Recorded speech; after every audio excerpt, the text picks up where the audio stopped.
just a whole wall. Awesome. Incredible. Well, hello everyone. Thank you for joining the stream today. Welcome to an introduction into freelancing. We are joined today with two incredible people, Mr. Jake Gaule and Mr. Kevin Davey. A few introductions for these two people if you're unaware of who they are and what they do in the industry. Kevin is a freelance sound designer, dialogue editor, musician, and writer. He's worked on multi-award-winning games such as Elden Ring, Xenoblade Chronicles, as well as a multitude of top multi-award-winning Netflix series such as All Quiet on the Western Front, Cleo and the Empress, and the new Ubisoft/Netflix title, Captain Laserhawk, a Blood Dragons remix, which looks and sounds awesome from the trailer that I've seen. That's something to be super proud of, Kev. Kev's clients also include Liquid Violet, Molyneux, Side, Soundcuts, but he's also worked with Vertigo Games, the Bonsai Collective, and they're also part of Silver Script Games, who are releasing a game very soon, which looks incredible. Check it out on Kickstarter if you haven't already. And we are also joined by Jake Gaule, who Jake has worked on projects such as the multi-award-winning horror game, if you've not already heard of it, is The Quarry, which is fantastic. He's also worked on Automatoys, which is such a cute game. He's composed music on there too, and Archvale, and he's worked as an audio editor, composer, and sound designer, respectively, for each of those roles. He's also a tutor for students specifically in the game audio and composition industry looking to get into it. And has over 4 years of experience handling Foley, for the recording of Foley, editing voiceovers and ADR, mixing and mastering. Both of you, it's a genuine pleasure to have you here today. Welcome. Thanks. That was a crazy intro. Well, I'm very glad you enjoyed it. Thank you so much for taking time out of your day today, of your busy freelance careers, of course, to telling everyone around Soundcuts and everyone who's looking to get in the industry what it's like to be a freelancer and how can we even get into it and all the scary things that might come along with freelancery. So first things first, Kev, I'll ask you this. Do you enjoy freelancing and why do you enjoy it? Is there a reason you chose that instead of being employed? I do enjoy it, actually. I think it just kind of comes from like many years of, working a 9 to 5 in a lot of jobs that you really hate and with a lot of people and toxic environments that you really can't stand to get out. Mentally, mental health wise, it can really take its toll. So I think freelancing, being able to, be away from all of that, you're your own boss, your own time schedule to a degree, deadlines pending and all that sort of stuff, but you get to be able to do things, you choose your clients to a degree. I'll say to a degree because sometimes it does vary with certain clients and stuff like that, especially working with like outsourcers and whatnot, but I really enjoy it, and I don't have to ask to go to events or stuff like that. So it's just kind of nice to just be free to do what I want. Awesome, love that answer. Yeah, I think just being in charge of your own time and not being dependent on for someone else's time. And no commuting either. That's also a positive. Yeah, I second that as a work from home. Yeah, absolutely love it. But sometimes it's a tricky commute for me from my bedroom to my front room. Sometimes there's cables in the way. Sorry, that was really goofy. Hi, Jake. How are you? That was great. Yeah, I'm good. Lovely stuff. What about yourself? Do you enjoy it? I'm guessing you do. What do you like about it in particular? That's a good question. Yeah, I do enjoy it. Like, I kind of echo what Kev said, really. I worked as a chef before. I worked in audio, so it's like the most hierarchical environment. Which I'm not necessarily like. I didn't always hate that, but I don't want to go back to working in environments that are like that. I guess I really enjoy that I'm like, because there's like a plus and minus side to like you're responsible for yourself as well, right? Like the positive thing is, okay, yeah, cool, I don't have anyone telling me what to do. That's also a negative as well. Like I don't have anyone telling me what to do, so I have to do it myself, which can be hard sometimes, I guess. Yeah, and similar to what you just said, I think I do actually really enjoy working from home, and I like that I don't have to get on a train that takes like hours to get somewhere. In terms of what do I most enjoy about it, I don't really like being stuck on one project for a really long time, or only one project. I mean, sometimes I'm on something now that I've been on for the last year, and it's like, it's ticking along kind of thing.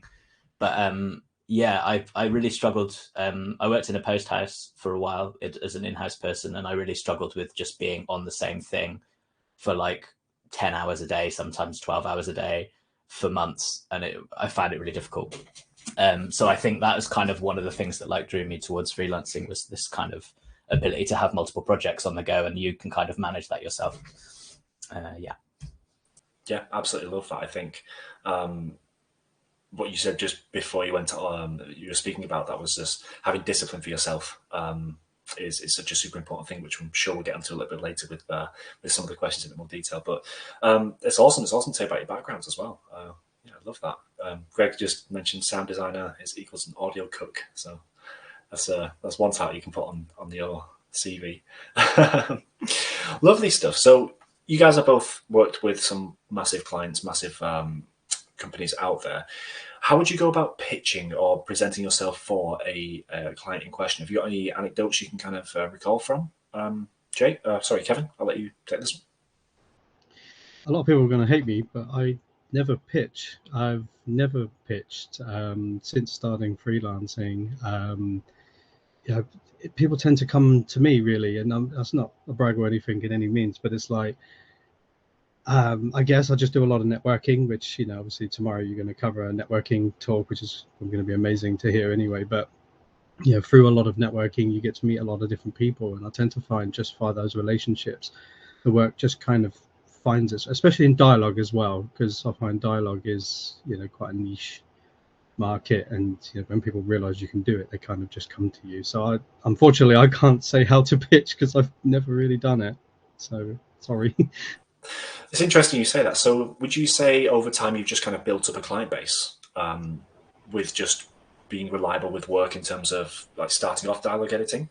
Yeah, basically. It's like I said, it's sometimes you come to like networking events and you talk to somebody, and then over time you meet them again and you meet them again, and just being constantly in the mind.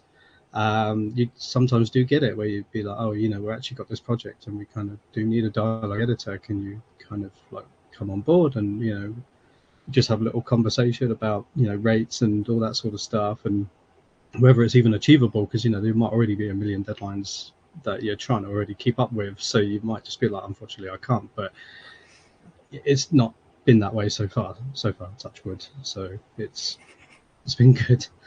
Awesome stuff. Yeah, amazing. And what about yourself, Jake? Have you had has it been a similar experience for you? Have you pitched in projects before?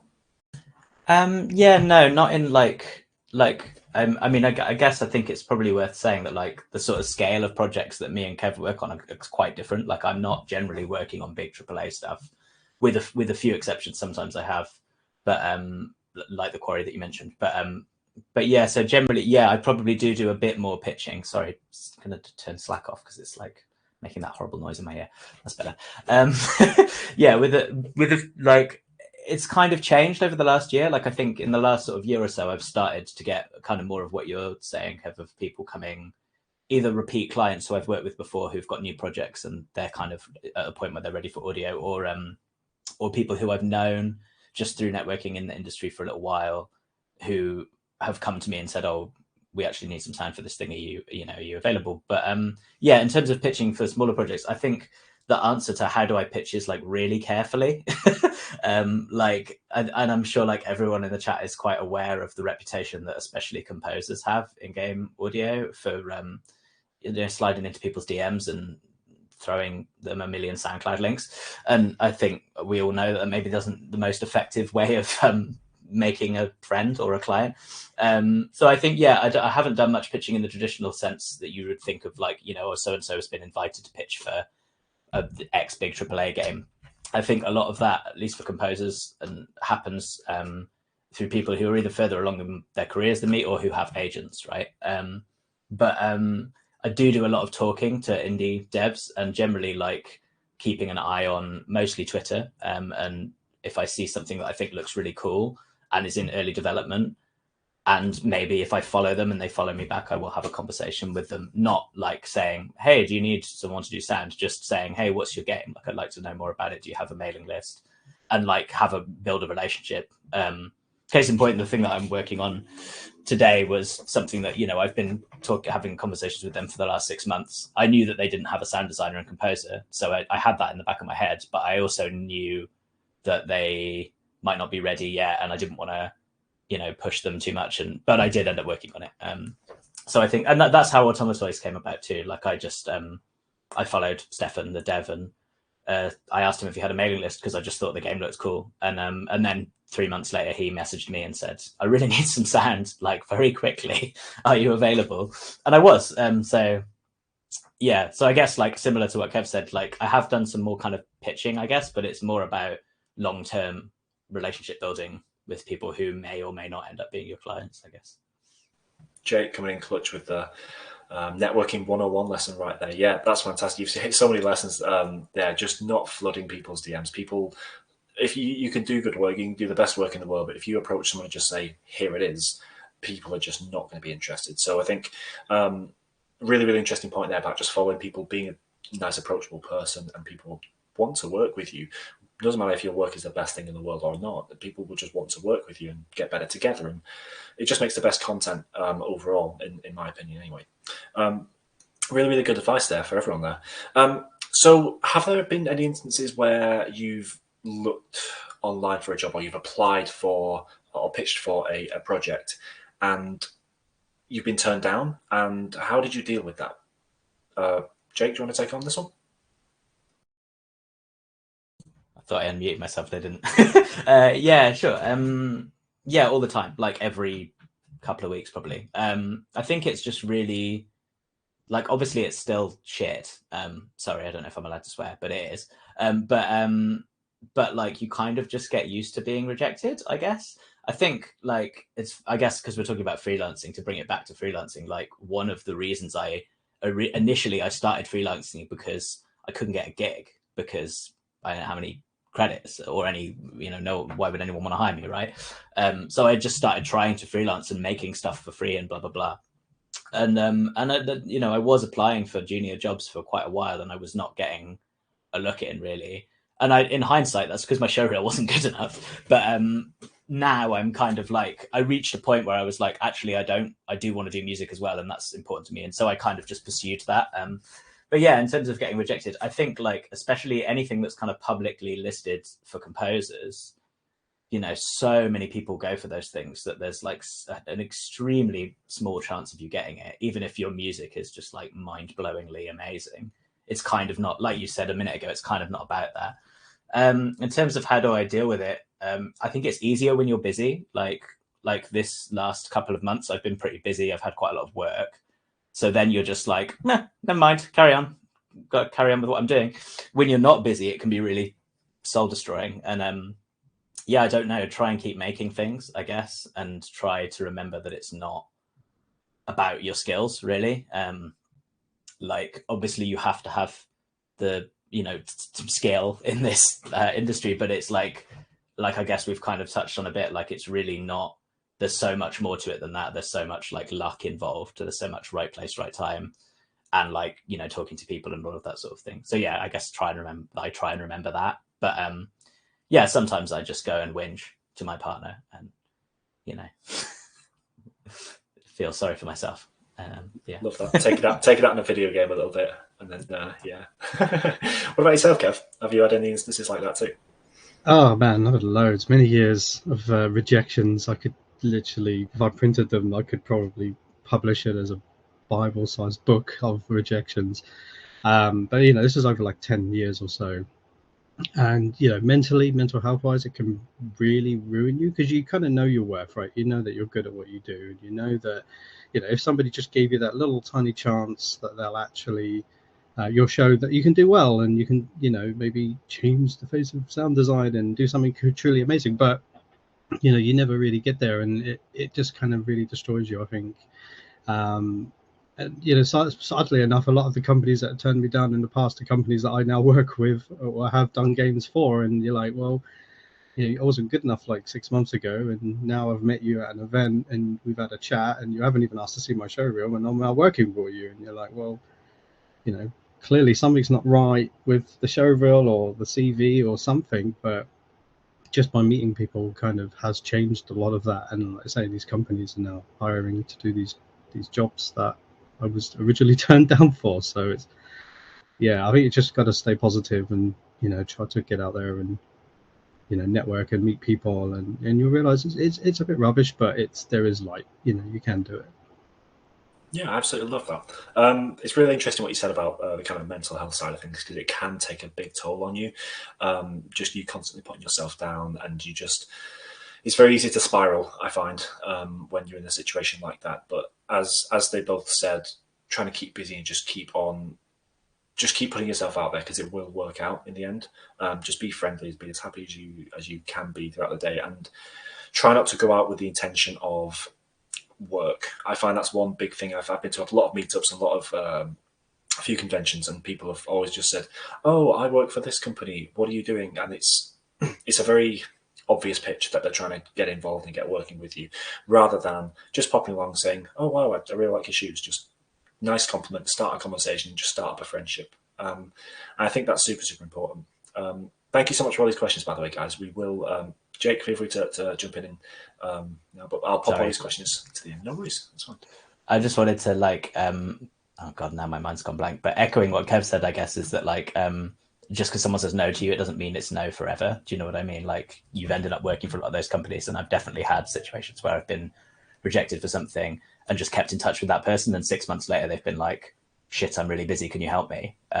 So that was just a thought, that's all. For sure.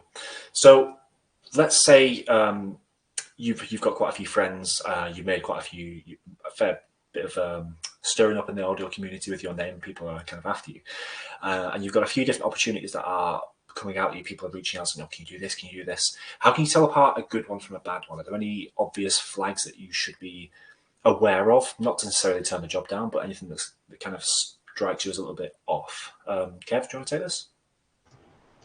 Yeah, I find when they're not willing to discuss rates openly, it's a bit of a flag for me. Like, you know, because I'm quite a transparent person, and you know, whenever I work with a client, I'm very like, you know, because I mean, with dialogue is much easier. You can, you know, scale it on. It takes, you know, so many words per hour to edit based on this and that. You know, this is what I can do on a day, and this is what the day rate is. This is like an ongoing thing. And as soon as you then say, well, what's the job? Like, you know, what are you offering? Like, what's the pay scale? And they kind of don't really give you that information. It's a bit like, well, you know, I'm being honest. You know, I'm doing everything right here by, you know, putting all the cards on the table, because I want the trusting relationship when we start working together. I want us to be able to, you know, get off on the right foot and, you know, do the work properly. But yeah, when they start doing that, that's when I sort of, you know, question it a little bit. Yeah, I get that. There's a fun comment there from Samantha saying, "What's your rate versus what's your budget issue?" Which absolutely, I couldn't agree more with it. Jake, what about yourself? Any red flags or green flags that you maybe see when working with potential clients? Yeah, green flags. I never really thought about the opposite of a red flag before. Yeah, I mean, pretty similar to what Kev said. Yeah, I think not wanting to talk about money is a big red flag. And I think constantly haggling over money is difficult as well. I think like, for the most part, I think also there's a distinction between, like, if you're a contractor working for an outsourcing company, in my experience at least, and maybe this changes with experience, but generally they are going to be a bit more transparent about what they can pay you, and B, not really very negotiable about that, right? It's going to be, this is what we pay, it's day rate for the level that you are, take it or leave it. At least that's the interaction that I've had, which I'm kind of fine with, because at least it's transparent, even if it's, you know, even if you don't necessarily, if you think, oh, well, I'd like to be paid more, but it's sort of like there's no negotiation to be had. So at least you know what's happening. It can be more difficult, I think, when there is room for negotiation. But yeah, I think that's probably the biggest red flag, and people not wanting to sign a contract. And I kind of won't really, I mean, I've been burned on jobs where I did have a contract and people have just like ghosted me and, you know, bounced on, and that's very stressful. That's only kind of happened to me once. I sort of learned a lesson to, like, I mean, without getting into like boring contract nitty gritty, to put a termination fee in my contract so that that's not really an option for people to do. And again, it's like, in my opinion, my understanding, a contract is a negotiation. So if you present someone with a contract, you're saying, let's have a conversation about this thing. So I expect people to have a conversation with me and say, I'm not necessarily sure about this bit of the contract. Could we change that? Could we change? That's totally fine. But if people are not sort of understanding that negotiation process, I would usually assume that that's a sign of inexperience, and that's a potential red flag. Like, kind of going back to, I don't know if you saw Nathan Moody's talk the other day, he's talking about pricing, and when you're thinking about pricing and about risk factors, that's quite a big risk factor. If someone's much more inexperienced than you, then the chances are that's going to require some more negotiation at every step of the project, potentially. So yeah, I think, money, basically. Not wanting to talk about it. Yeah, absolutely. And just being honest, going back to what Kev said, it's just all about having that honesty. So do you want to jump in there, Kev? I was going to say one more thing, just came to mind. Be careful of no compete clauses in your contract. I've seen those a couple of times. You know, the rule of, if you work for us, you cannot work for anybody else. It's a bit of a red flag, because unless you're going to pay me a retainer, you know, to say we're going to give you 5 days a week for, 9 to 5, or those hours, like 8-hour days for the next 6 months. And if we can't provide you work, we're still going to pay you, then absolutely.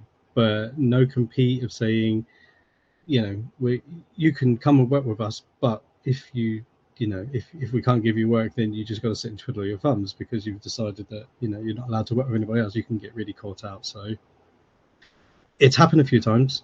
Sometimes people just don't realize, maybe, like you say, it's just inexperience, or they've just copied and pasted a contract off the internet or something, which has happened as well.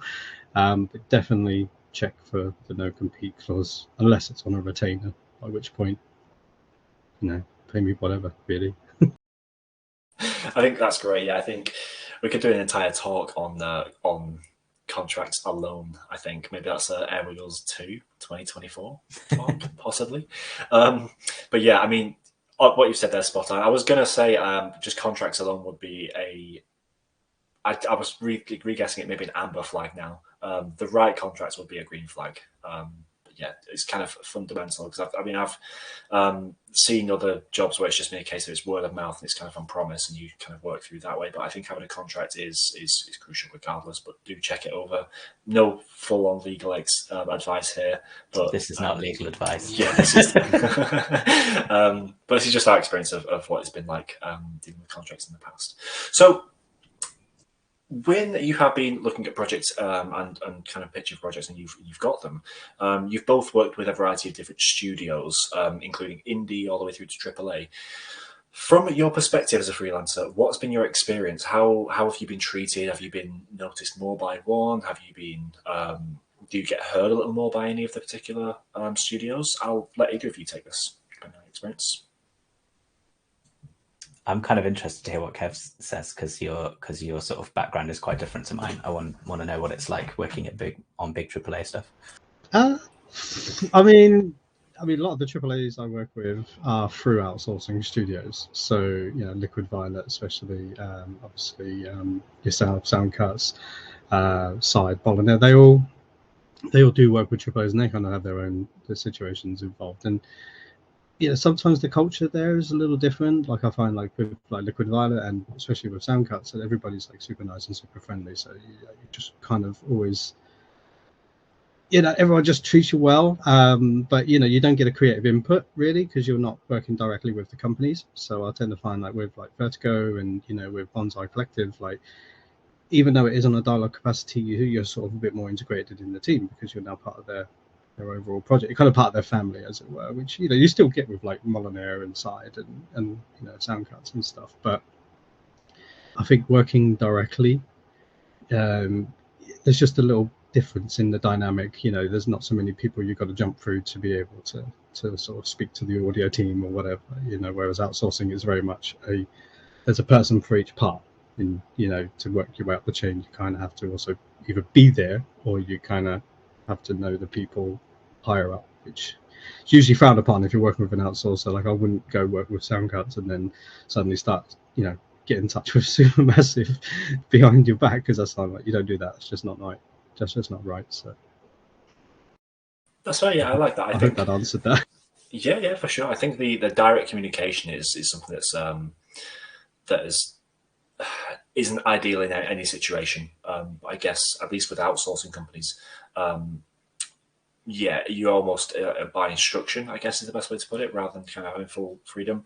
I mean, harder with credits as well. That's what I tend to find with outsourcing. It's like, I've worked on this game. Can I get a credit on it? And somebody has to ask somebody, who has to ask somebody, who has to ask somebody. Whereas directly with the studios, like we talked about, Arizona Sunshine with Vertigo, and usually as a rule of thumb with outsourcers, you can't talk about your involvement until it's out and you can buy it, because you can just search the credits and find your name that way. But this is like it isn't even out yet. It's still in development kind of conversations, but they're still okay for you to talk about it, which, an outsourcer would be very much like, don't talk about this at all, So they're a little bit more relaxed. Absolutely. And it's just on the topic of the credits, when it's just a Final Cut project in this instance, and it just needs an extra line typing, it's bit upsetting, but I completely relate. And what about yourself, Jake? So obviously switching between indie and AAA and the outsourcing that you've worked with in the past, what's been your experience between the two? I've sort of forgotten the question. Can you repeat it? Sorry. It's terrible. Oh, you're muted, Liz. Thank you. I'm supposed to be the professional host. We're super professional here.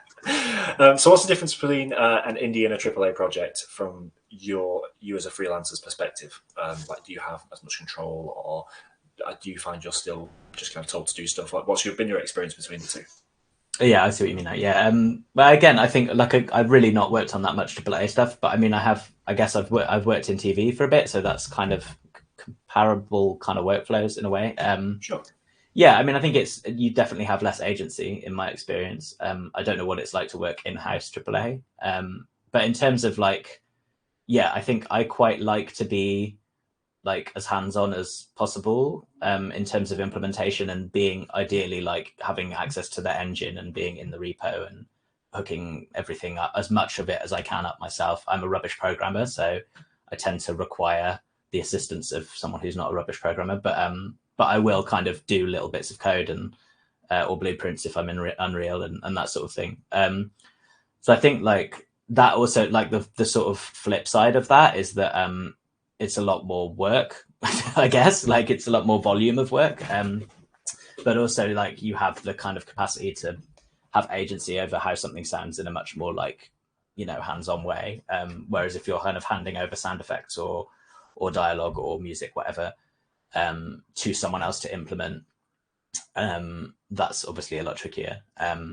Or it really depends on who that person is as well. If that's another audio person, then there's a much greater chance that they're going to get what you want and be able to have a dialogue with you about it. If it's a programmer who doesn't usually touch audio, then you're going to have to do a lot more work to kind of get them to, to kind of find a common language, I guess.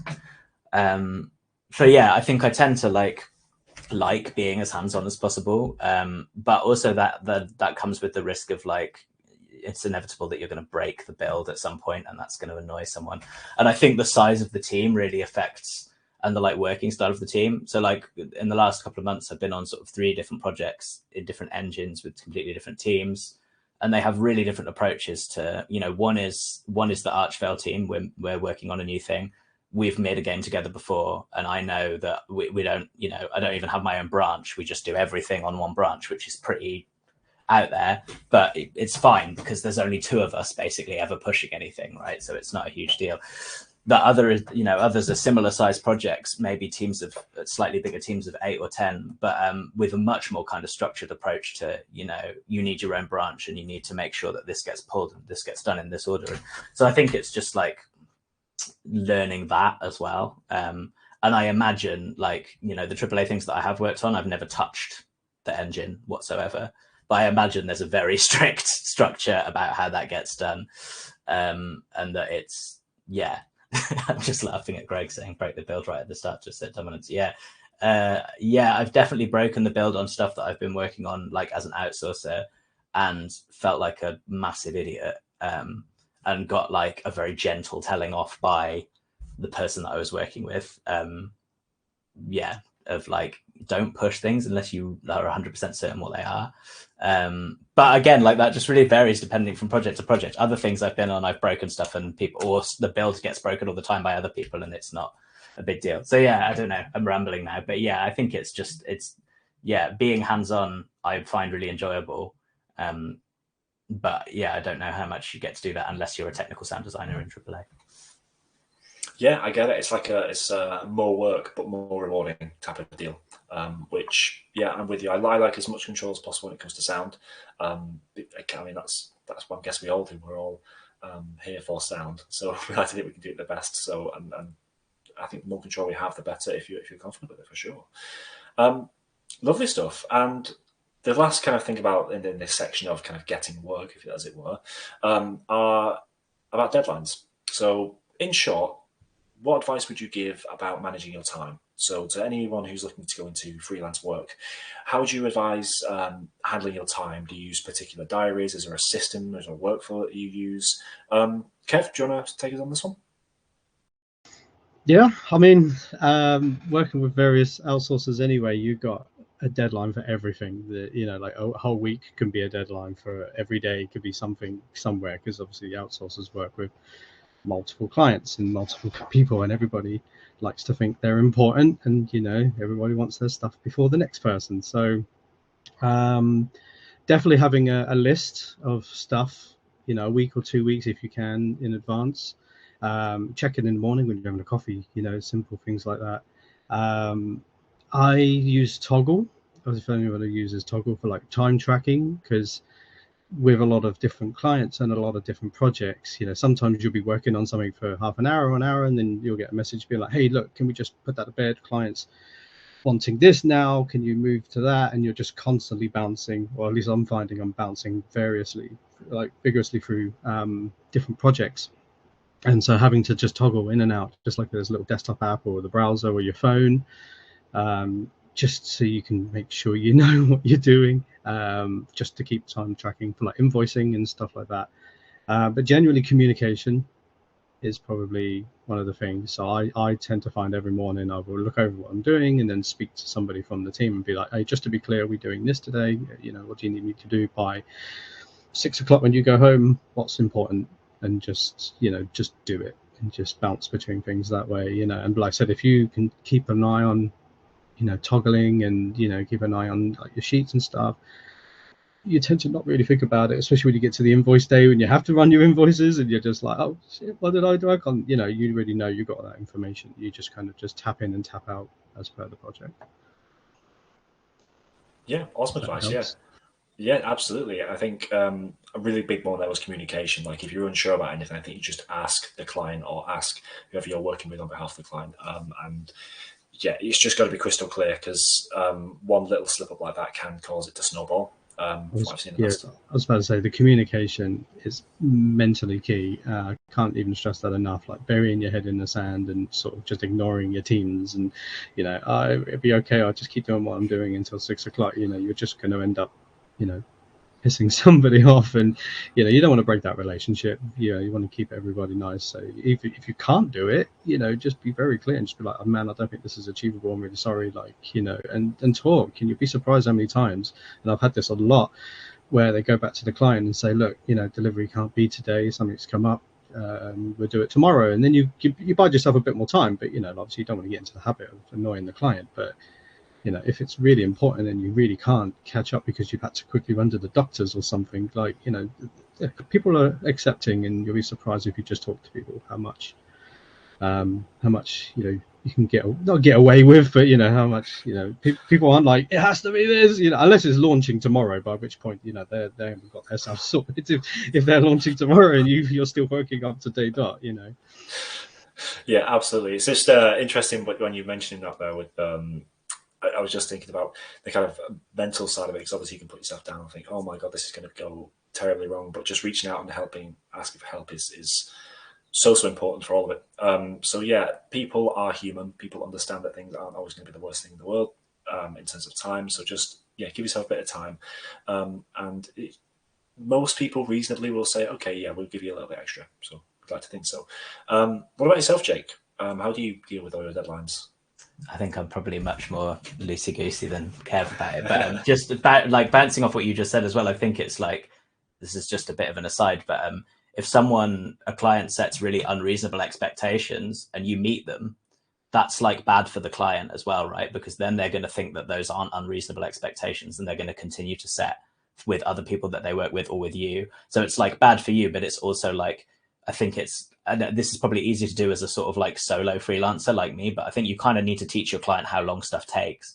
And sometimes you don't know how long something's going to take. And so you have to take a stab at, estimating that and be honest if you get it wrong. But like, yeah, I think it's important to like, if someone says, oh, here's a trailer and can it be done by tomorrow? And you haven't touched it yet. And it's 2 minutes long and it needs a complete pass of audio and it needs scoring. No, you can't. Like, it's not, or you can, but it's going to suck. Do you know what I mean? If you do it by tomorrow. So just saying that, like, I think like it's different if you're in a position where you're like a part of a hierarchy, but if you're just you, it's like, you can say no to stuff like, or you can say, I don't think that's achievable.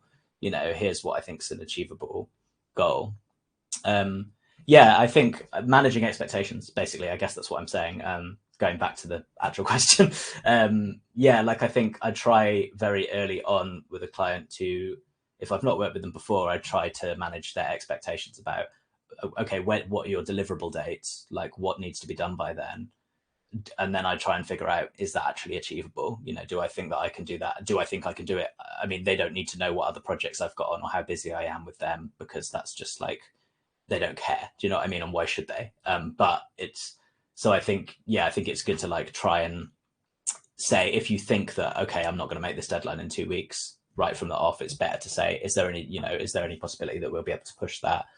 And also they might block you as well. So I think that's like, especially on a smaller team, if there's one programmer, for example, or two programmers, they could be a bottleneck and that's not their fault. But like, that's also like, you can't meet a deadline if no one's like there to support you with programming, for example. And this is like, something that has almost happened to me quite recently, and then, has like resolved itself, and it's fine because we had a conversation about it. And I said, are we going to meet, is this going to happen? Are we going to meet this deadline? And they said, yeah, we are. It's okay. I'm going to be on this today, blah, blah, blah.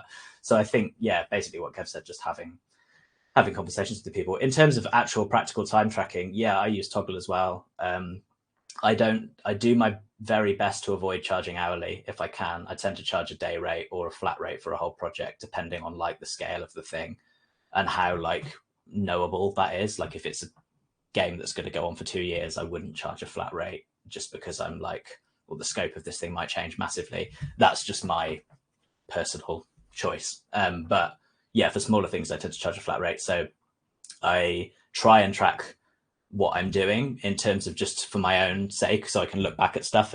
But realistically, I'm not that good at it. I quite often forget, or I'll leave the timer on for 30 hours and then have to be like, oh, I need to manually fix that. And so I'm not quite as militant about it or as good about it as I should be. If I was charging hourly on a project though, yeah, I would be super militant about it. And when I've worked for other people who are billing their clients hourly, then I do that.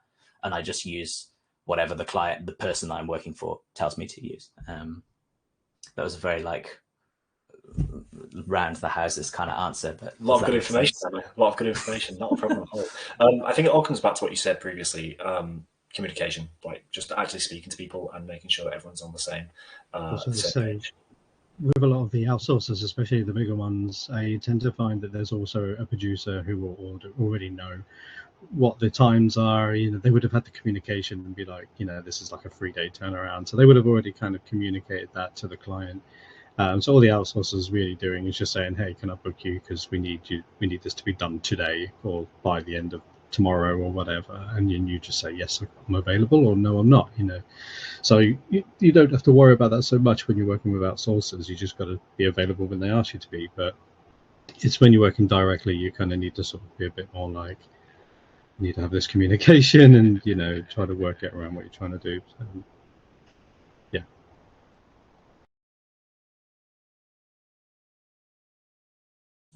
You're on mute. Lewis is muted.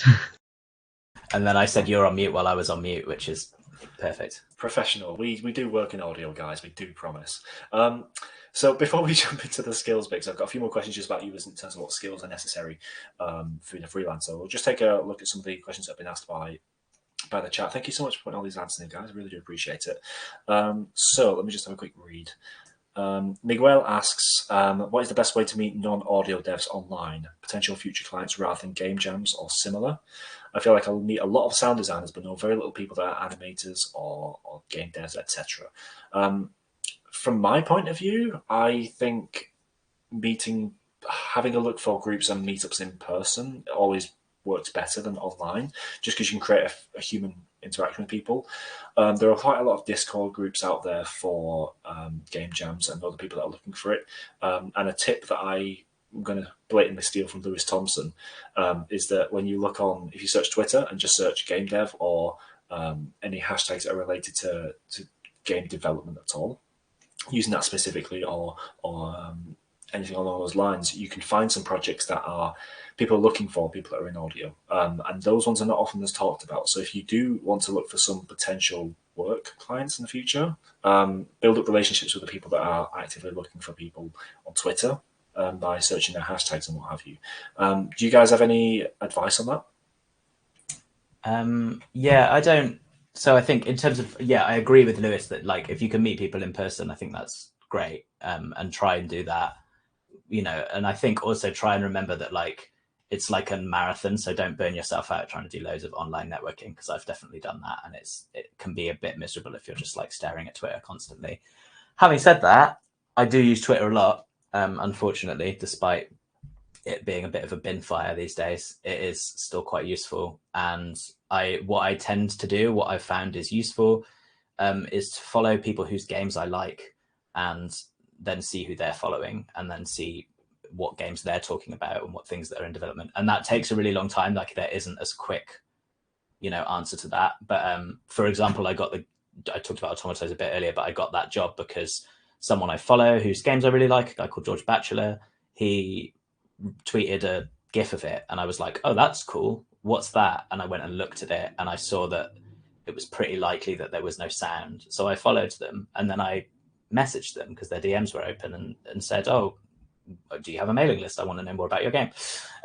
So yeah, I think like that stuff, but like that's, one of like probably 500 messages that I've sent that's gone somewhere. So I think it's like, with that kind of cold networking, like it is unfortunately kind of a numbers game, and it takes a really long time. Anyway, yeah, Kev, you go. I was just about to say, going to places like Develop or EGX or, these kind of places, like indie showcases and stuff like that. It's a good way to meet people, especially like indie showcases, because you tend to find they are really rough and ready, and people are just sort of like one-man bands trying to sort of get their game out there for people to sort of, to find it so they can find and fund it and be able to hire people and stuff like that. Facebook groups also, there's quite a few meetups, like there's Guildford Games, there's like, if you're local to the Guildford sort of London area, there's like London dev meetups, there's Guildford dev meetups, there's Southampton dev meetups, there's Bristol, Brighton, everywhere there's a meetup somewhere. There's a Liverpool one. You'll find something, and a meetup I think is probably, like I said, I'm going on the basis of I've put my CV out there for 10 years or so, and like my show reel, and I'm like, oh, I can do this for you, and I've had literally barely anything like from that, but everything has solely become from networking and meeting people and just sort of being around at the right time, I guess. Lovely, yeah. I think they're all fantastic, yeah. Sorry, Jake. Just quickly, I was going to say as well, don't underestimate meeting other sound designers as a source of potential work. Other sound designers get busy, and if they like you, that's how I got my first gig, was like through another sound designer who got busy. So yeah, we found the same. It's always been like, oh, I've got this thing, and I'm like a composer or somebody, and it's just like, oh, they've asked me to do a bit of sound design, and I can't quite do it. You're a sound designer, can you do it? Absolutely. Like, never underestimate who you're bumping shoulders with if you're going to a network. Just, I go into it with a mentality of I'm not there to, to make business. I'm there to make friends, and these are just people I haven't met yet. These are just friends I haven't met, and that's as simple as that. And being a bit genuine about it is kind of like. And nice, like you say, if you go in a hard pitch, people are going to know that. Like you mentioned earlier, people are going to be like, I know what you're here for. But yeah, I tend to find the most genuine ones are just be yourself. Absolutely. Yeah, 100%. Just to tag on to what you were talking about with events, Airwiggles has an event tab. So if you go on to Airwiggles and search events, it's on the side. But yes, that's the plug done for the day. Don't worry. But yeah, no, absolutely. I think you shouldn't ever kind of push yourself and push on to that. But it's surprising how many people actually get work through other sound designers because they're just busy, and it's just as simple as that. I know I've had that instance a few times before. And yeah, Greg's just mentioned there he's got the same gig through Louis Thompson, exactly the same. So Miguel says, thank you for the great advice. You're in Portugal, so it's hard to go to events in the UK. So one bit of advice that I saw from someone in another talk, I believe it was, who was the chap? The name escapes me. Make your own events. Find a place that's going to be accessible for a lot of people and just create it yourself. Don't wait for someone to do the legwork. Post on Twitter, post on your groups of all the online communities that are specific to Portugal and around the areas that are the most popular, and just make them. Just find all we do when we say it's a meetup. A lot of the time, it's just in a pub, and everyone just congregates there, and everyone just chats all year and just has a great time. It's nothing too fancy. You don't have to pay for anything really. Most of the time, the pubs are happy that you've just gone there to pay for drinks as you sit there, so they'll happily take you in. Start your own, and that's kind of all it is to it, really, and it should hopefully take on from there.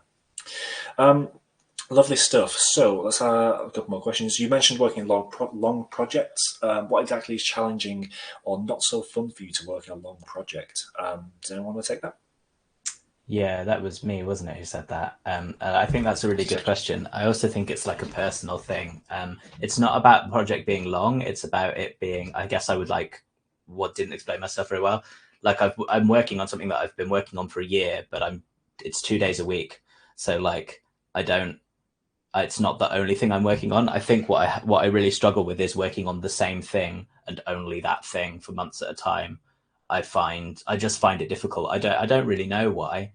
I think there's a thing of like, I heard someone say this once, I can't remember who, another composer say that like, when you start a project, that's like the most exciting time because you've got all these ideas and you're just like, wow, we could do this, we could do that, we could do this. And then when you get sort of partway into the production of something, you're past the stage where you're like ideating on stuff all the time and coming up with cool ideas. And you're in the stage where you're like, we have to make content, right? Like sounds need to go in the game and we just need to keep making them and keep making them. And so that bit I find to be the least exciting bit of a project, confused, like weirdly. It's not that I don't enjoy making sounds or making music, I do, but sometimes it can be like the volume of stuff you need to make is quite daunting and you kind of just keep having to bang it out. And then obviously when you launch the project, that's also a very exciting time. So you kind of have these bookends of like excitement, but the middle bit can be quite hard, I think. And so, yeah, that's a personal thing that I struggle with, but I don't really know why, because I'm impatient and I can't concentrate on anything, probably. I love that. I like having just a constant stimulus as well, just like having to do this and this. I don't know, when it's one thing over time, like if I've been, I don't know, dialogue editing for a seriously long amount of time. No offense to you, Kevin, because you're the dialogue editing king in this chat. But I find it just becomes, I kind of just zone out a lot of the time because it's not stimulating enough sometimes. And then you just need to take a break and just do something else and then come back to it, and I've got a bit more energy. So I can completely relate. We'll answer a couple more of the chat ones. We'll do some quick fire answers if that's okay with you guys. So do you have any tips on how to go from finding games that have no budget or very little budget to games with a budget? I find that every project I find are in the first category of having no budget, and I've never seen projects that actually pay or that need a sound designer. That's from Ariel. Anyone have a quick answer for that, Kev? I don't really have an answer for that, I'm afraid. Sorry. Like I said, all my stuff comes later at the end of the project. So with dialogue, it's like the very, very last thing that everyone ever thinks about. So it's, you just get it at the end once the budget's already been set and everything's been decided.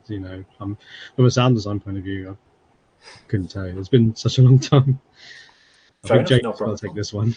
Yeah, go for it, Jake. Yeah, I think it's just a long game, basically. And I think also I've found I get better at gauging which projects that have no budget now are going to get a budget at some point. And that's like always a bit of a gamble. So like right now I'm in a position where I've taken a game that does have some budget, but it's not very much at all. It's certainly not enough to pay me for the amount of work I'm going to do on it. But I'm at 95% sure they're going to get a publishing deal. So and they're much more likely to get one if they have some sound and music that's all right. So I kind of have taken the gamble and managed to negotiate with them. You pay me a little bit now, and then I get the rest of it if you get a publishing deal. If you don't, we go our separate ways, never mind. So I think like it's possible sometimes to find stuff like that where it's like they don't have very much budget, but they have. But I don't have any, sorry, this is not a very helpful answer, but I don't have any like solid tips for that. You know, I ended up working on Archvale when they already had a publisher because their sound designer bailed and they needed one. Like, so that was, you know, again, it was just right place, right time. I'd already talked to that dev. They happened to be local to me. But, you know, there's every chance that that wouldn't have happened and they wouldn't have hired me, right? They'd have had no reason to because they didn't need someone. So, so it was just like having that pre-existing relationship. So I think probably the answer is to make relationships, like the same answer that we're giving to everything, I think, and eventually that will lead to paid work. But yeah, I think in terms of like it is just really difficult, and I think working, you know, with other more experienced sound designers, if you're, I don't know how experienced you are, obviously, but like working with other people, that's like what I did before I started to find my own gigs, and that was really helpful because then, especially if they're doing like solo freelancing but contracting other people, you kind of get an insight into like how are they finding projects, you know, how are they pitching for stuff, how are they negotiating budgets, what are they charging. You might not get the answers to all those questions, but you get some insight. Yeah, I hope that makes sense. That was not a very rapid answer, sorry, Les. I was going to expand a little bit on the you know, the indie game showcases that you can have, like I mentioned earlier. We did something at the GDLX London one just recently, and there's another one in Kent in a couple of weeks' time. You know, they are out there, and you tend to find that some games will have the option, like I did with, you know, the Quiet Things, where you're getting UK Games Fund. So they're like little indie showcase games for now, but they're pitching to be a UK Games Fund project. So you might be able to find that going to these showcases, speaking to the devs, you know, they might be like, and I can only use Riven Towers, which are there's a guy I met at EGX, and he was a solo dev. Yeah, he lives on the Isle of Wight, lovely guy. But he's an indie dev, solo on his own, and he's like, I want to hire people, I just can't afford to hire people. You know, like, and he was very clear to say, I don't want to exploit people, I just want to, you know, I want to be able to hire it. But he got the UK Games Fund, so now he has a budget to start hiring people. So it's more like go to these indie showcases, maybe speak to the indie people, find out who's pitching for like a UK Games Fund or, you know, Epic Mega Grants, and, you know, all of these things, because yeah, ultimately, them games, if they do get the funding, they're going to then need people to do the work, and, you know, they need to have invoices. It has to be legit. It has to go above board. So, you know, they can't squint you out of a few quid. You know, it's very clear, like, to get the funding you have to have the invoices, and you have to be able to show the UK government for the UK Games Fund, you know, that you're doing these things. That's probably a good way to go about maybe meeting people and seeing if you can try to get in at that point in time. Plus, you can have a good time playing all their games too, which is always a good time. But yeah, no, fantastic advice there. And it's just networking, ultimately, it comes down to for. It's not always reliable, but it is. It generally seems to be a trend amongst people getting work, from what I've seen for sure, wherever it may be. And showcases are a fantastic way to do that. I'm going to ask you guys a question. I'm going to switch my light on because it's very dark.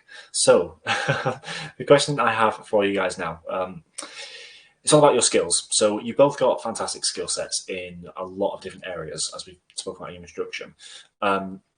Do you think it's a necessity to be multi-skilled when freelancing? Who'd like to take this? I'm just going to go switch my light on, and I'll let either of you take it. It'll be a sec. We're both being too nice. I'll go. No, I don't think it's a necessity, but I think it's harder if you're not, I guess, is the short version. I know that Lewis didn't hear that, though. I was just saying really rude things about you while your headphones were off. I expect nothing less. I think I don't think it's just a necessity, but I think it's going to make it a lot harder if you're not. So, like, I think I don't think I would survive if I didn't do sound design and composition. Well, I know I wouldn't. Like, I'd still have I'd have to do another job as well. That's not to say that, like, people who just want to be composers and hate sound design should do that. Obviously not. Like, but it's just that, you know, it's going to take a lot longer before you become sustainable. So yeah, I think it is. I guess I've come around. I think it is a necessity to some extent, at least when you start out. Like, even if you're long term, you know, like I'm currently in a place where I'm trying to get more composition work, less sound design work, and slowly change, like sort of move the needle on what the balance between those things is. But it's like a long term process. And I'm also like, I don't hate sound design. It's not, do you know what I mean? So it's not like the end of the world. But yeah, I think you have to. And I think you probably already are anyway, if you're trying to do this, because like, you know, you've probably done another job at some point. Do you know what I mean? So yeah, so I think it helps for sure. Makes sense. Yeah, I think you naturally pick up other skills regardless. I think it's just being adaptable, isn't it? Which I think is a trait that a lot of sound designers I know are. What about you, Kev? What are your thoughts on that? I was about to say to Jake, how dare you say that you don't need to be multi-skilled? Of course you need to be multi-skilled.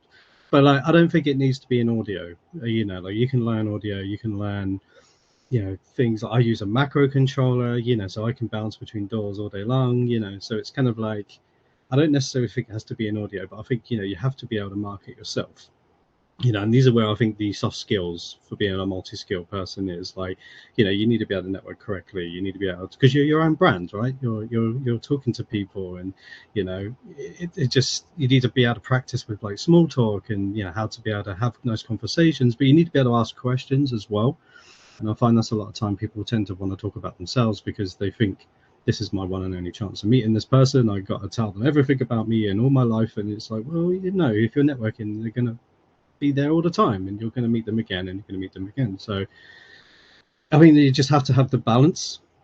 I think you've got to be good with financials, definitely. You know, you need to be able to plan and time track correctly, and yeah, what I said earlier about you need to be proactive and you need to be able to communicate. And I think these are soft skills that you need to be able to function correctly and more efficiently as a freelancer, because you know, if you don't, then you might struggle somewhere, you know, like you're taking a bit too long to do your invoicing instead of cracking on with another project or whatever you've got to do. But yeah, I think you definitely need to.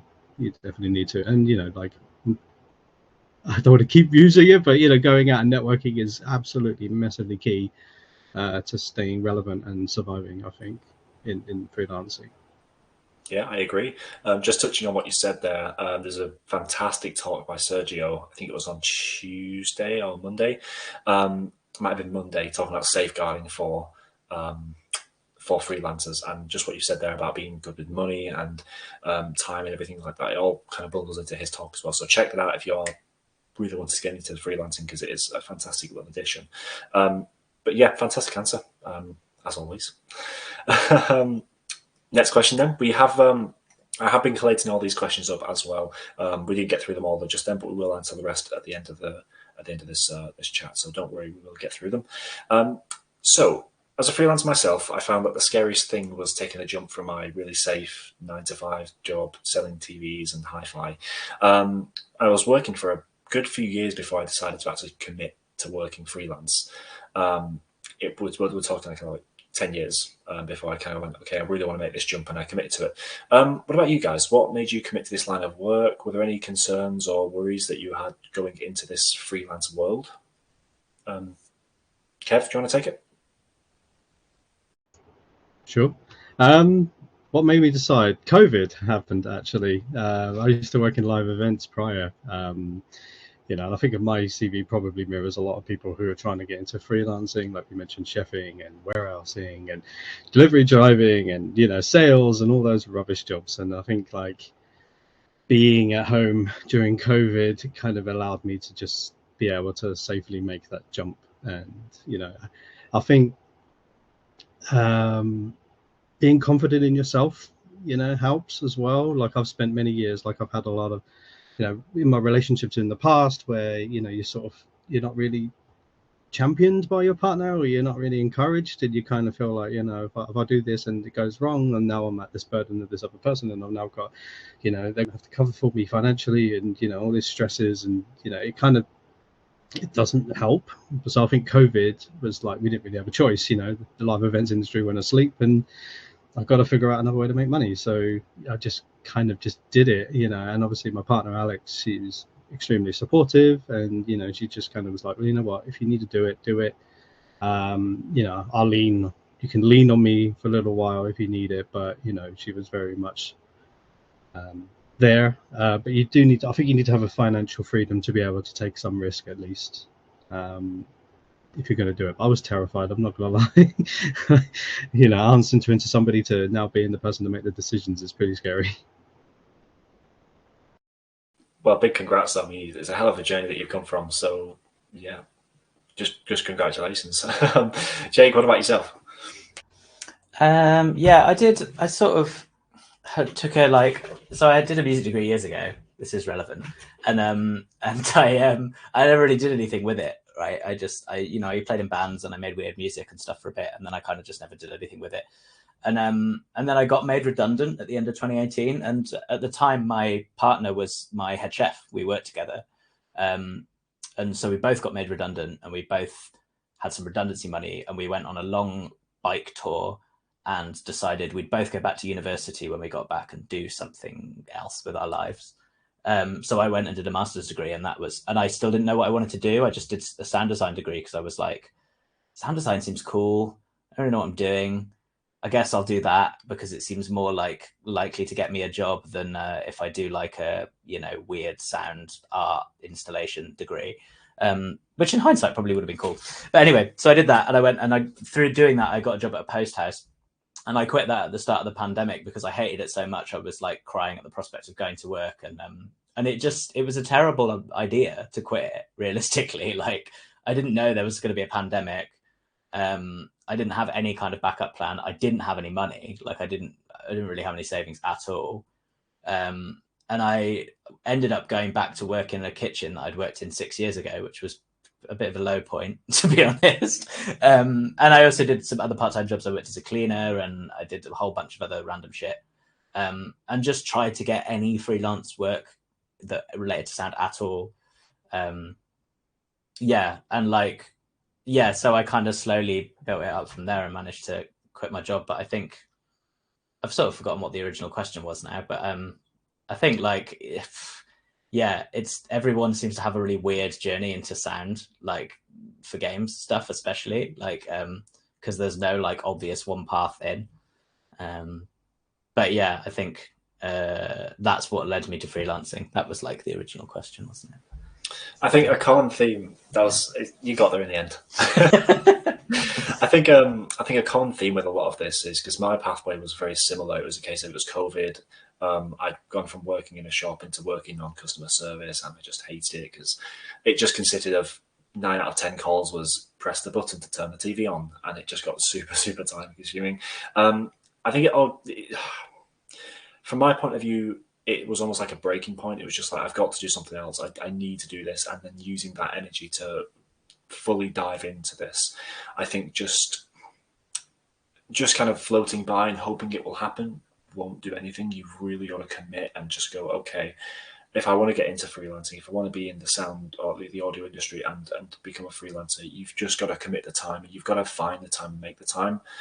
It is there, but you've got to use that negative energy you've got and kind of reinforce it to be, or reuse it to be something that's more of a driving force rather than getting you down, which is very, very tricky. It's a lot, again, on your mental health and everything. It can be super, super bad to kind of tackle that. But hopefully there's someone there nearby that you can kind of rely on. Like, say, you've got your partners there. Reach out to other friends, reach out to other sound designers and just explain, just have a chat. And people will be in similar situations. I know I've been in situations. If any of you two reached out to me, I'd be like, yo, that's awful. Let's have a chat about it. Come round. Let's just chill. I was just saying, my DMs are always open for people if they need it, And 100%. I've sort of since done like a Save Our World kind of, it was like a course on how to look after people, mental health advocacy and stuff like that.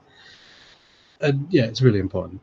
Like if you're really struggling and you really have no idea what you're doing, like it's just talk to somebody. You'd be surprised how many people will respond. Yeah, absolutely. I think it's worth saying as well, it's better to like, you do have to put the time in, I totally agree, but better to take a long time and not like grind yourself into dust than like to throw yourself at it for 3 months and then feel bad because you know it hasn't gone anywhere. takes years. Like it took me years to quit my day job, and like I may have to have another one again at some point, and I'm kind of okay with that, you know. So yeah, so I think it's worth saying like it's okay if it takes a really long time. In fact, it's actually pretty normal. Very, very normal. Absolutely. Okay, so a lot of people. Okay, so we had a question regarding kind of finances a little bit earlier in the chat. This kind of links onto that. So for me, I find a lot of people undercharge for their time and their service in this industry just because it's like super, super competitive.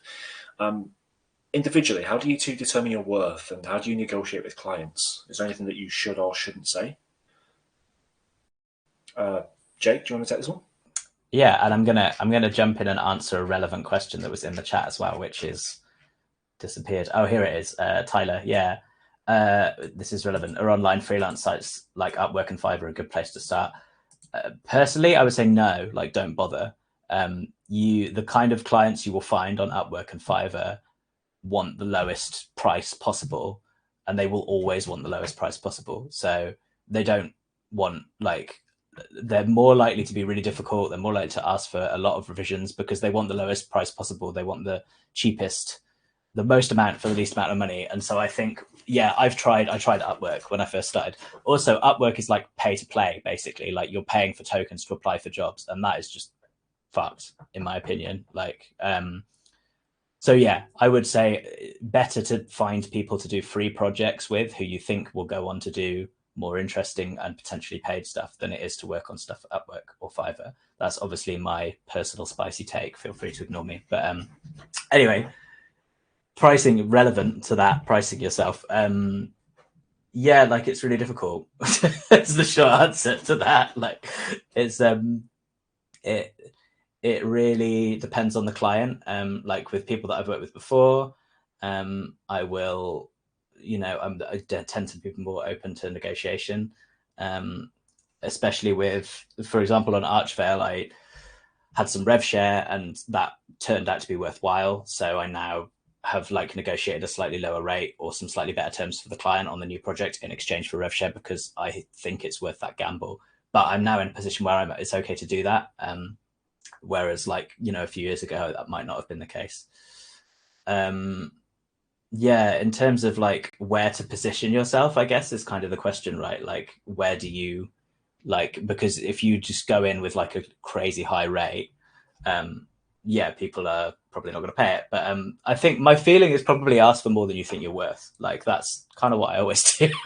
And it's, sometimes you get it. And I think it's really obvious when a client could have afforded more, because if they just say yes straight away, then you're like, oh, well, I probably could have asked quite a lot more. And they, I think it's very rare that someone, if you pitch for something or you're negotiating on a budget for something, and again, this goes back to the like assuming that negotiating on the budget is an option, right? Because it's not always. If you're working for an outsourcing company, they pay what they pay probably, and that's. I mean, Kev can talk to that better than me, but in my experience, that's that's the case.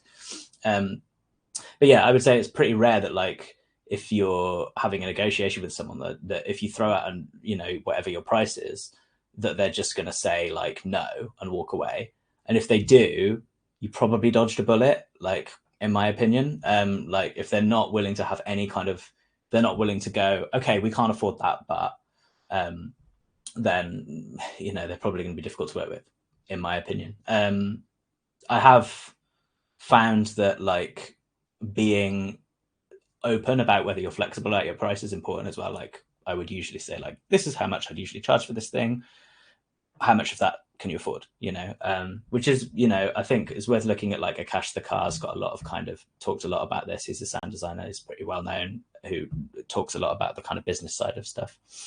But yeah, I can't, yeah, I think in terms of pricing, it's really hard to give like answers that are like not quite vague, because like I don't know what like individual people's cost of living is very different and also very elevated right now, especially in the UK. So yeah, it's hard to know like how much exactly people should charge, but yeah, those are my very incoherent thoughts. I think generally speaking, yeah, definitely always ask more than you're worth. It's surprising how much money there is involved in this industry. I mean, I've certainly been shocked when I've when I've heard what some people have been paid. So I think don't lowball yourself in general. I think is a good rule of thumb. But Jake, I think you hit the nail on the head there when you said if someone's not willing to chat and they just walk away, that's going to carry through to the rest of their process. They're not going to listen to your thoughts. They're not going to communicate with you, which is, as we said earlier, crucial, really, to any relationship. And that definitely has happened to me, by the way. I've had people literally laugh at me for the amount of money I've asked for things, and I was just like, "Cool, it's not worth it. It's fine." Like, yeah, absolutely. Yeah, and that's fine. It's fine to turn projects down. I think you shouldn't ever feel like scrappy, especially if you're doing things that you don't really want to do either, and kind of putting aside your morals. It's getting on a side tangent here, but I don't think you should ever do something that you're kind of not comfortable doing or you're morally against. If it's, let's say, you're vegetarian or vegan and it is something that is, just for lack of worse expression, Super Meat Boy was going on. If you weren't willing to do that, it's a terrible, terrible description. But the principle still applies. If it's against your morals, seriously hardcore vegan to not work on Super Meat Boy. But yeah, if it was like an advertisement for milk or something, you just would be like, morally, I don't want to do that. You should be able to stand your ground. I think that's an important thing to have personally. Sorry, got sidetracked. Kev, what do you think about it? How do you?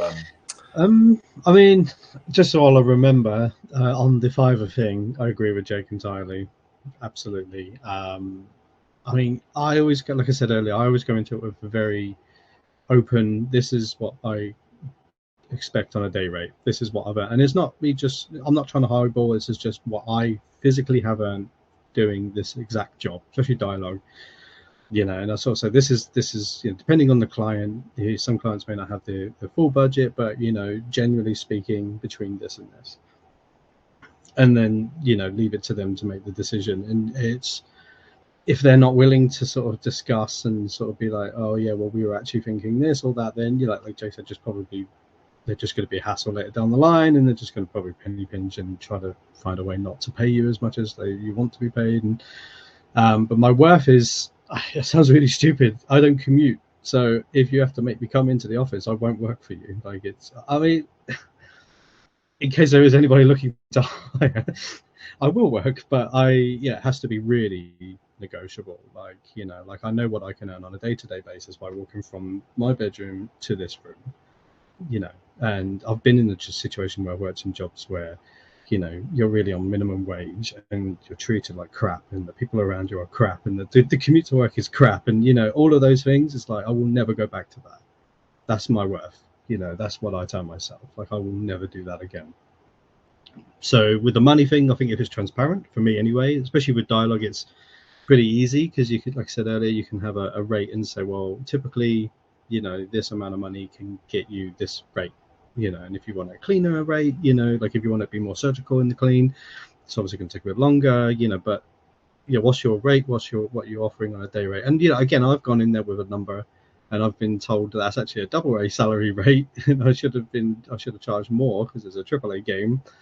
But I'd rather have the relationship and the future work at this point. Like, instead of going back and being like, oh, well, actually, can I ask for more money? It's like, what, we've agreed. Let's just get on with it. And just build the relationship. And like, I've had companies I've freelanced for, because I do on a day rate, like Jake said, over a half day or a day rate, or a fixed amount of money, but it's usually a day rate where they say, well, this is going to be 4 hours worth of work, are you going to charge me a day rate? And I think you can be relatively flexible if you like the people and you like the company and you like the project and you like everything about it. And I'd be happy to be like, what, let's just do the half day here and I'll do a half day later, and we'll just invoice for a whole day when you send the other remaining work through, and just try to keep it fair, because I think if you're transparent and you're clear about what you're about, and they're transparent and they're clear about what they're about, then it's fine.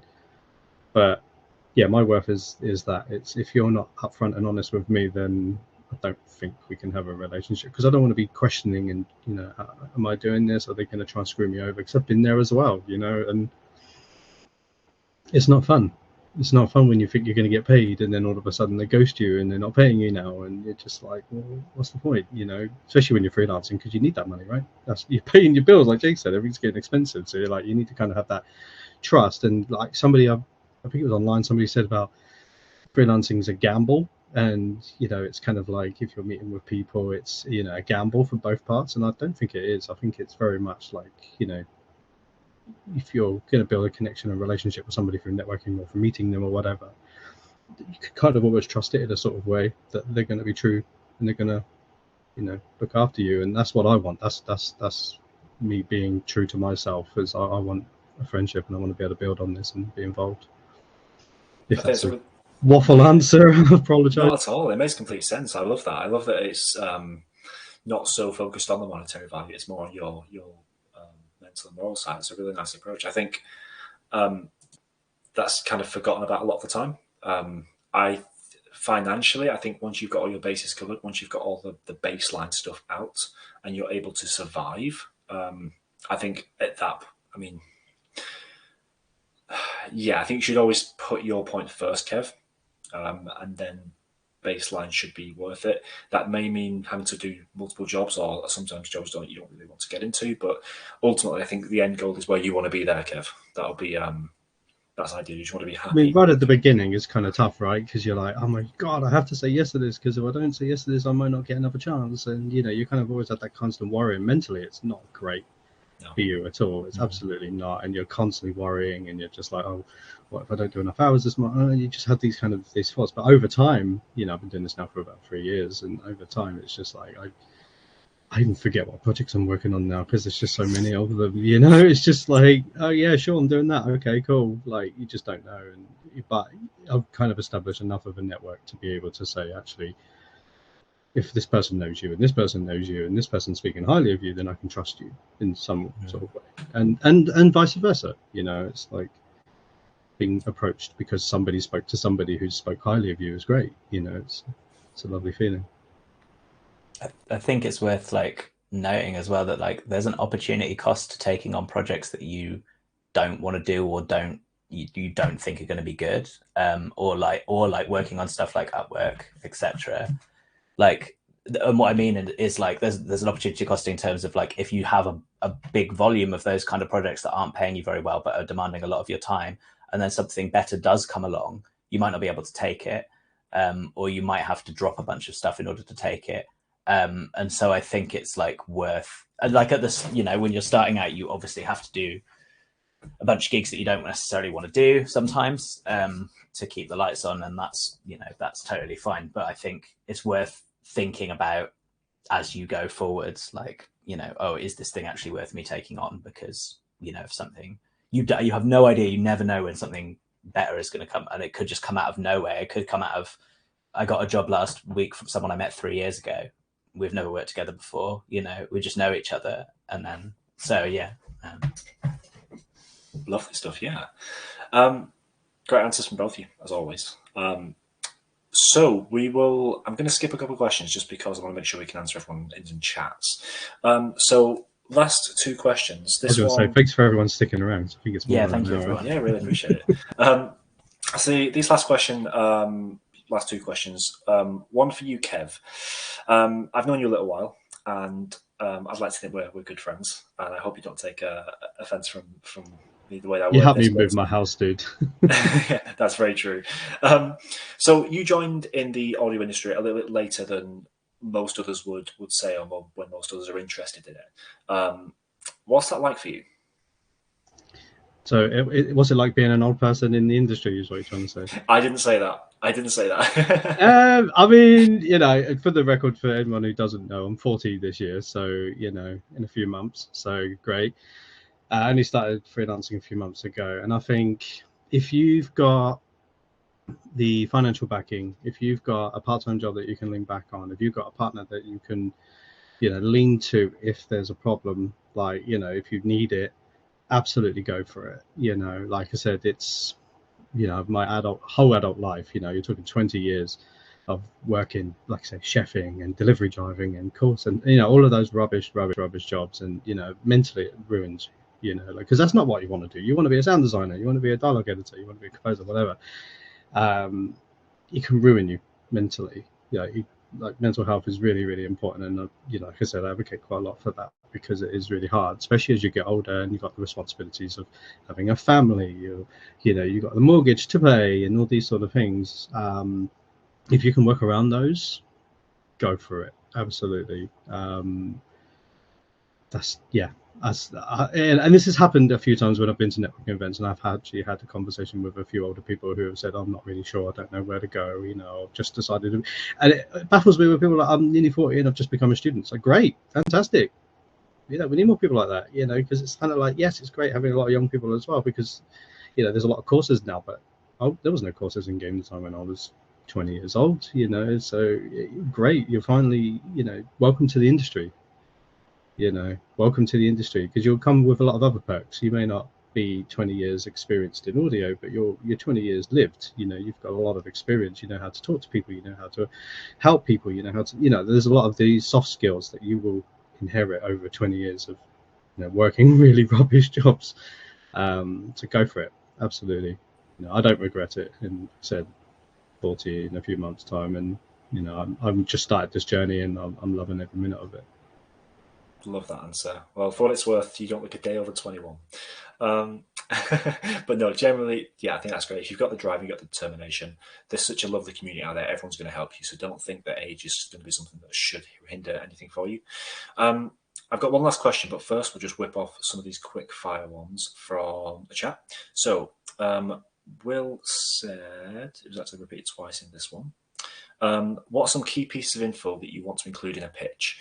I want to structure them better than just, yes, I can do what you want. Here's a reel to prove it.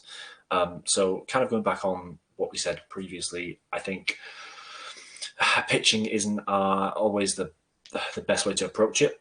I think over time, just proving that you're a good person and someone to work with will be good. And having a reel there just backs up that you can do the job.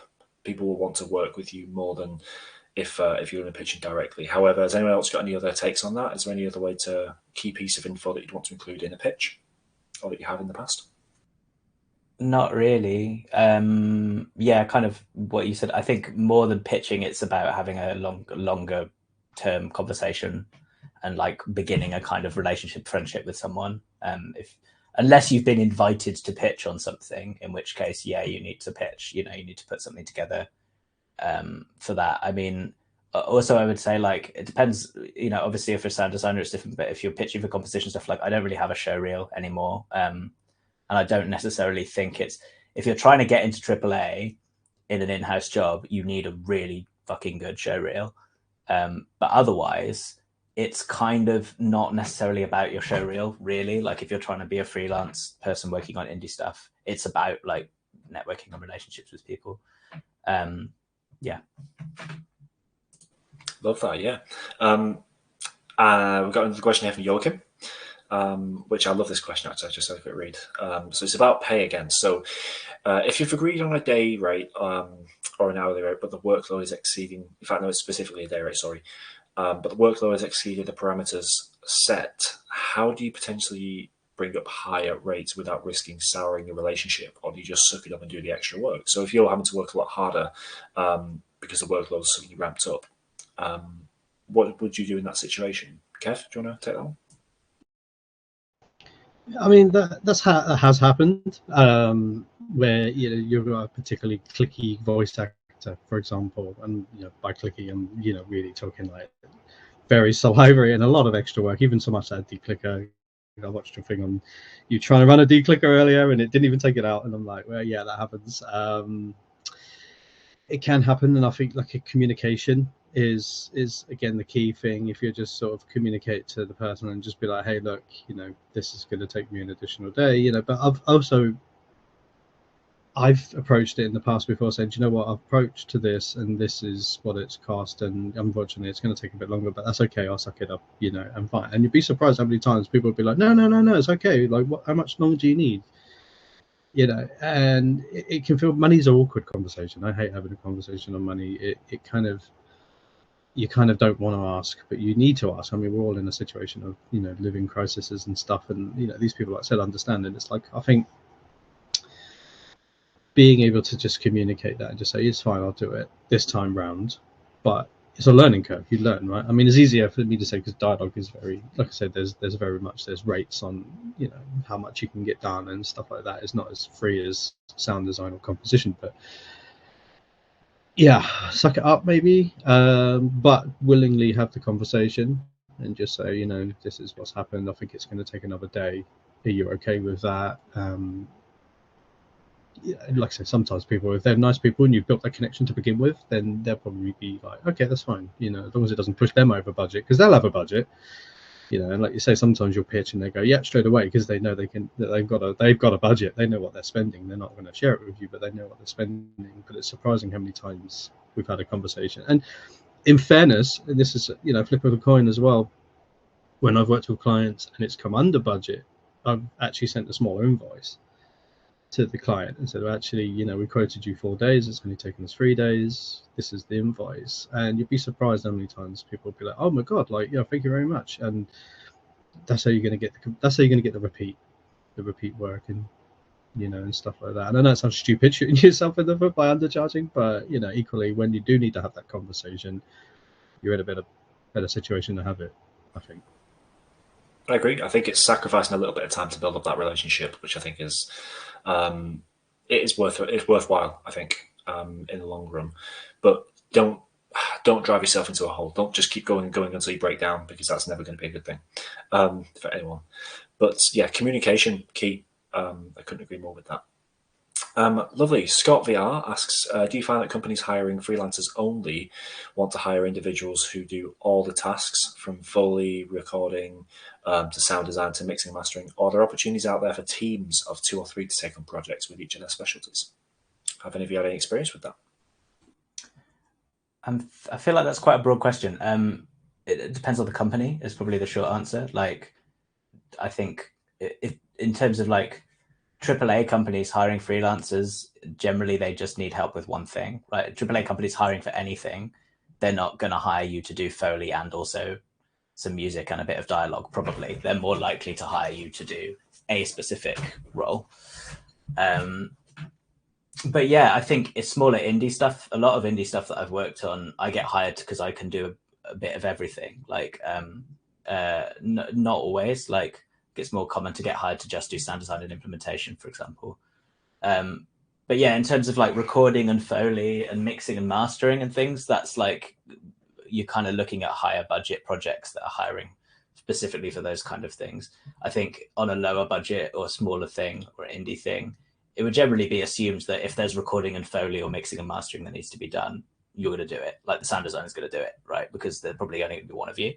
Having said that, if you have a team of people and you want to pitch yourselves as a team, that can be good. Also, if there's 2 or 3 of you and you have a company together and you're all looking for work, you've like tripled your networking opportunities potentially. So, and there are plenty of examples like Power Up Audio and A Shell in the Pit and Fat Bard and iGame.audio. There's loads of people that do that, right? Like that exist out there. So yeah, that's the thing. Interesting, great answer. Absolutely. Next question we've got: have you guys found a good way to discuss increasing your rate after working contract gigs for one client over and over and over? So effectively increasing your rate once you are working with a client for a long time. I guess that comes down to communication and building up that relationship all the time, and they'll start to understand what you're doing a little bit more and respecting your work. Have you guys had any clients that have been repeating business that you've had this conversation with? Yeah. Yeah, definitely. Cool. Like, with Side and even Liquid Violet. Rates do change. Every year they change. Inflation changes. It's not unreasonable to sort of be like, hey, you know what? Everything's gone up. Can we look at increase it? And like you said, sometimes these outsourcers will have a set wage on how much they're willing to spend or to give you. But you can definitely have the conversation and just be like, I've been doing a bit of work for you now. Like, can we sort of look into getting it slightly increased? Yeah, because at the end of the day, like, if you're an outsourcer, especially, like if you're like Liquid or whatever, you're going to need the freelancer to keep coming back, right? And so, like, if you just be like, hey, look, I'm getting, and again, being honest, transparent, I always like to just be very, very open about it. They're paying me more. They want me to go and work for them. Like, do you think we could have a conversation to sort of balance it out a little bit? Because I want to work with you, but at the end of the day, I've got to pay my rent. my mortgage even. But I think you can have that conversation. It's fair to have that conversation, but don't go stupid with it, you know. And be like, oh yeah, we agreed last time you're going to pay me 400 quid. Now I want 10 grand. You know, it's like, it's really stupid. It's like, you've got to be sensible. Like, they've also got to find the money to pay you. So yeah, I mean, if it's a smaller budget thing, it's probably safe to say that you probably aren't going to get much negotiation, but at least you get the extra work.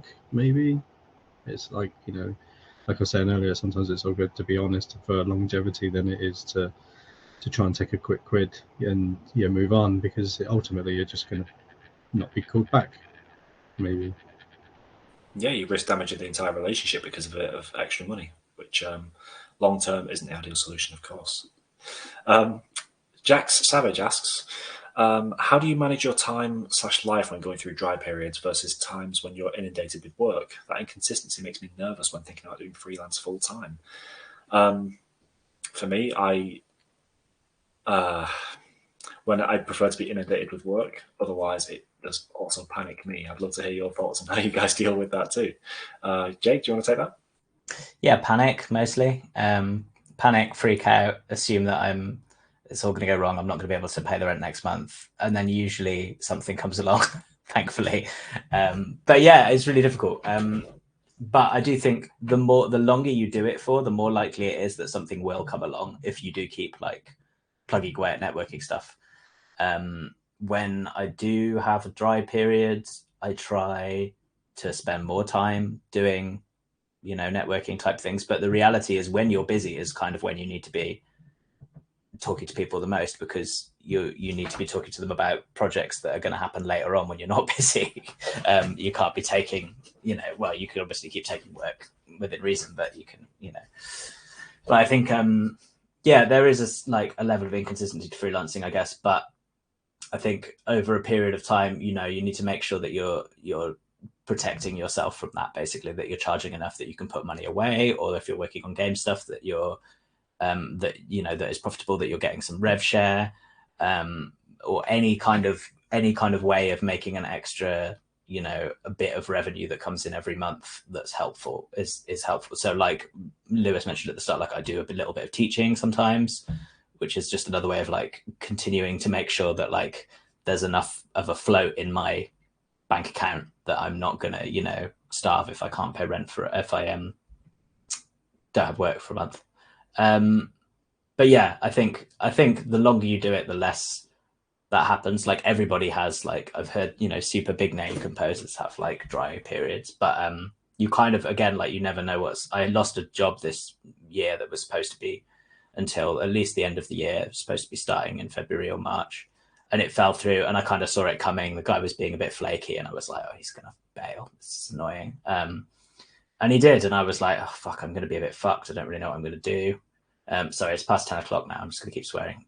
But all professionalism out the window at this point. But a bunch of other stuff came through, like, and I, again, like the opportunity cost thing, I wouldn't have been able to take any of that stuff if I had taken this other job.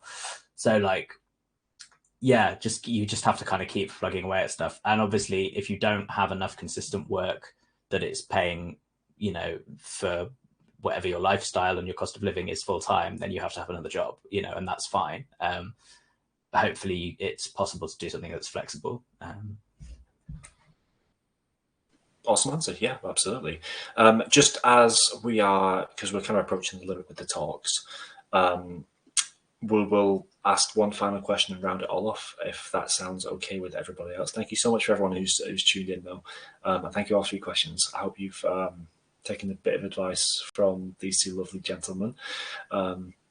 Yeah, just I was going to also say, if there's anybody who's got questions afterwards, they can always reach out. Like, if absolutely, something a little bit more in depth they want to know.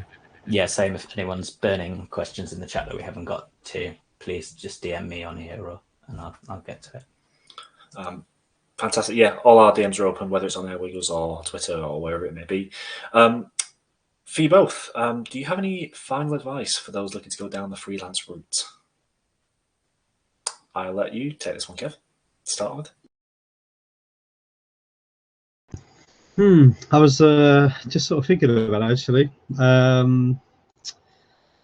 mean, we've probably hit it over 100 times already, but networking, 100%. Make sure you got a financial buffer. Make sure you got somebody you can lean on. A part-time job, like Jake was just saying, like, in your quiet spells, make sure you got something you can go back to if you need it. Get friendly with timekeeping and spreadsheets is probably my thing. Whether it's the same for everybody else, I don't know. But for me specifically, because working in dialogue, you work across everything very quickly. Every week is a new project. It gets very fast. Be proactive, I think, is probably another one. Communication, again, don't bury your head in the sand. And I think Jake mentioned this last year at EGX, which we've all said the same, as don't be a dick. Be honest, be lovely, be friendly, like there's people that I've met at networking events, and I can honestly say if like work got a little bit busier, I would definitely be reaching out to certain individuals because they've been very proactive, and they don't want to just talk about themselves. They want to ask, they want to know about you, they want to get to know everything, and it's not just from a place of I'm going to know about you because I'm after something. It's I've met you and this is cool. I like you. I want to, a familiar face every time I come to networking. And it just so happens you be doing the same thing that I'm doing. You know what I mean? So it's kind of like, on the back of that myself, I've definitely got a list of people that if an opportunity for a sound designer job came up and I couldn't do it, I know I would reach out to certain people. So yeah, just be nice. Be genuine, don't be a dick. Easy. Just rules for life there, I think, in general, as Ariel said. Well, like everybody in the games industry is like a little family, I find. Like, everybody, sound cards are absolutely lovely. Like I said, you helped me move my house, for Christ's sake. Like, just be nice, and you'd be surprised. You'd be very surprised. Like the friends you can make, and the networks you can make, and stuff like that. But everyone's like a little family for me, and I love going to networking, not just to get a gig, just to go and see how everyone's doing. Champion each other. That's what it's about. There's no point screwing each other over because ultimately one day that person, like you said earlier, might get you the job. So what's the point? Love that. Yeah, absolutely love that. What a great answer. Jake, tough one to follow up with. Yeah, I have nothing to. Yeah, I mean, games industry is pretty small. People know each other, so be nice. I think that's important. I mean, I think it's important anyway, but it's extra important. Try and get paid half up front. That's my number one tip for freelancers. Be surprised how often people are fine with it, and it really makes your life a lot easier unless you spend it all in the pub. Yeah. That's my number one tip. Try and get paid something up front, in all seriousness, because you have to have some cash flow as a freelancer, and that makes things a lot easier. Crucial. Yeah, I was going to say one thing. Don't discount outsourcing companies. Like, yeah, they're not directly with the games companies, but there are outsourcing companies who, like you've got the Rev Rooms. I'm plugging everybody here. There's no favoritism, but you've got the Rev Rooms who do sound design. You've got Sweet Justice, Molyneux. They have a sound design department. They have a Foley department. They have dialogue, all those sort of things. Obviously sound cuts, you're very multi-skilled in the certain areas. Like Side and Liquid are very much dialogue exclusive, but don't discount outsourcing. Like, look at what's going on, and all it takes is one gig as an outsourcer. Take them whatever they're willing to pay, but I did that and Elden Ring was my credit, so you just don't know what you're going to grab until you do it, and then you're like, oh, okay, that's cool. That's gone on. Oh, okay, now people are taking me a bit more seriously. But instead of plugging a games company and being like a million other people, hey, look at me, I'm a sound designer, go talk to some outsourcers. Probably have a bit more luck trying to get in the industry. I got in with Molyneux just talking about tea and drums. Guess you were talking to Jed. Team and Jed. Yeah, we literally just had a whole talk at Develop about tea and drums, and 2 months later I get a phone call. Literally. On the topic of outsources as well, Team Audio starting in the UK and EU now as well. They have like a team over here, and I think they've been they're based in Texas, but they now have like an audio director in the UK, a guy called Ryan, who's really nice, Ryan Sim. So I imagine they're worth looking into as well if you're looking for.